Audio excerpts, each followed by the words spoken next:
ভাইয়া কত ভালো মানুষ। ভাবি ভুল বুঝে ভাইয়ের কাছ থেকে ডিভোর্স নিল, আমার খুব খারাপ লেগেছিল। আমি তো তখন ওনাদের মাঝে কোনো ভূমিকাই রাখতে পারিনি। তবে পুপি, পাপা আমাকে কখনো মায়ের অভাব ফিল করতে দেয়নি। পাপাই আমার মা, পাপাই বাবা। তোর মা ফোন করে? করে,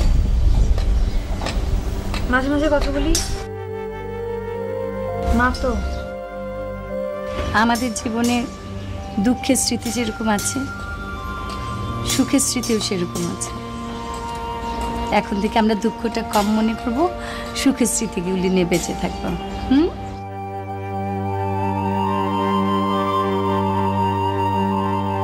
পুপি, পাপা আসলে আমরা তিনজন অনেক ঘুরবো, ঠিক আছে?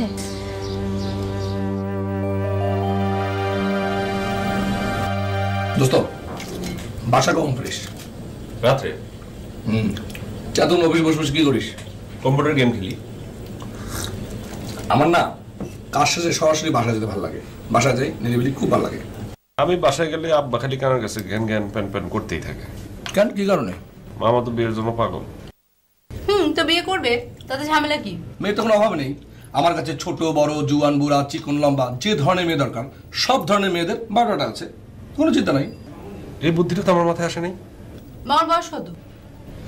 বয়স কত জানি না, তো বুইরা বাম। দোস্ত শোন, একটা মহিলা আমাকে প্রায় ফোন করে বিরক্ত করে, ছবিও পাঠিয়েছে।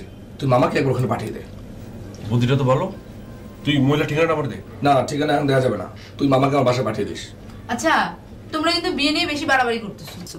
তুমি বেশি পটপট করো না, কয়দিন পর তোমারও বিয়ের ব্যবস্থা হচ্ছে, ঠিক আছে?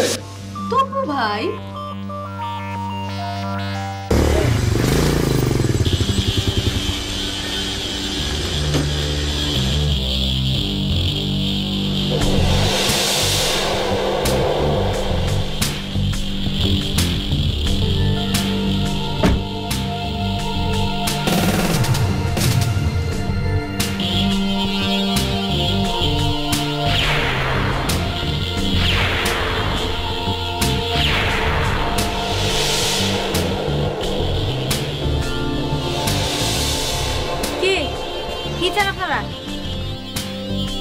কিছু না। তাহলে হোন্ডা নিয়ে এখানে মহড়া করতেছেন কেন? শুনলাম আপনি নাকি একা একা থাকেন, বাপে নাকি থাইকেও নাই, খালি নাকি বিদেশ বিদেশ ঘুরে। আপনাদের সমস্যা কি? না, সমস্যা কি? সমস্যা হইল আপনি মহল্লার মাইয়া, আপনাদের দেখভাল করা আমাকে দায়িত্ব। It's my responsibility. ঠিক আছে ভাই, আমার দেখভাল মাশাআল্লাহ আমি নিজেই করতে পারি, কারো সাহায্যের দরকার নেই। যান।